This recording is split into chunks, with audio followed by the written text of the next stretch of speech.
સુરત શહેરના સચિન વિસ્તારમાં સરકારી અનાજ સંગ્રહ કરવાના મોટા ગોડાઉનમાં મોટી બેદરકારી સામે આવી છે। સુરત શહેરમાં સરકારી અનાજના જથ્થામાં ધનેડાથી લોકો ત્રાહિમામ પોકારી ઉઠ્યા છે। ગોડાઉનમાં જીવાતોથી ખદબદતું સરકારનું પોષણક્ષમ અનાજ જોઈને સ્થાનિકોમાં રોષ ફાટી નીકળ્યો છે। જીવાતો સાથે ગંદકીનું સામ્રાજ્ય જોઈને સ્થાનિક મહિલાઓએ જનતા રેડ કરીને હલ્લાબોલ કર્યો હતો। તમામ નિયમો નેવે મૂકી સરકારી અનાજ રામ ભરોસે ચાલી રહ્યા છે।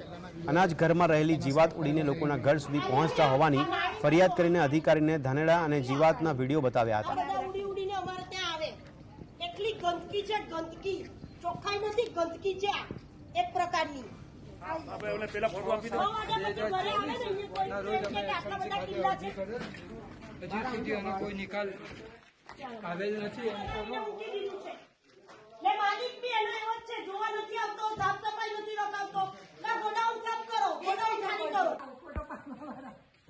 અહીંયા દવાનો છંટકાવ થાય એટલે મોટે ભાગે એ લોકો સ્થળાંતર કરીને બીજી કોઈ જગ્યાએ જાય, બરોબર।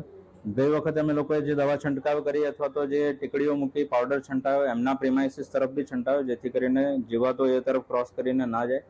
અમારાથી બનતા પ્રયાસો કર્યા જ છે। હવે એની મેં એમને બાંયધરી આપી છે કે અમે ફ્રીક્વન્સી વધારી દઈશું, બરોબર, અને ઝડપથી જથ્થાનું રોટેશન કરીએ ટીફો પદ્ધતિથી, એટલે આ તકલીફોનું નિવારણ ટૂંક સમયમાં આવી જશે। 5-6 વાગે એટલે બધા જીવડા આજુબાજુની સોસાયટીમાં ફેલાઈ જાય। આખી રાત હેરાન કરે છે અમને। ખાવામાં આવે, પીવામાં આવે, નાકમાં ઘૂસી જાય, આંગણવાડીમાં અનાજ જાય, તરકારીમાં અનાજ જાય ને આવું અનાજ અમારે અહીંયા અમને આ ગોડાઉન જ નહીં જોઈતું।